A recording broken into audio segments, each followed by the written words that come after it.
ఇంటి స్థలాలు మంజూరు చేయాలంటూ అన్నమయ్య జిల్లా కలెక్టరేట్ ఎదుట సిపిఐ ఆధ్వర్యంలో మహిళలు ధర్నా నిర్వహించారు. సిపిఐ రాష్ట్ర కార్యదర్శి వర్గ సభ్యులు గుజ్జల ఈశ్వరయ్య నాయకత్వంలో ధర్నా జరిగింది. సిపిఐ నాయకులు మహిళలు కలెక్టరేట్ లోకి వెళ్లనీయకుండా కలెక్టరేట్ ముఖద్వారం వద్ద పోలీసులు భారీగా మోహరించారు.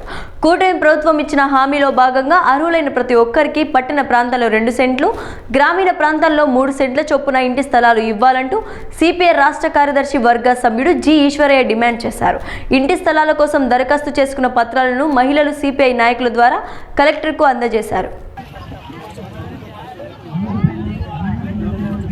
ప్రాంతంలో 3 సెంట్లు నివాస స్థలాలు, పట్టణ ప్రాంతంలో 2 సెంట్లు, గ్రామీణ ప్రాంతంలో 3 సెంట్లు నివాస స్థలాలు, నల్లపల్లి గాని, రాజంపేట గాని, రైల్వే కోడూరు గాని కొత్త చేత పట్టుకొని కువైట్, దుబాయ్ ఇలాంటి దేశాల నుంచి ఎతకడంగా ఉండేది.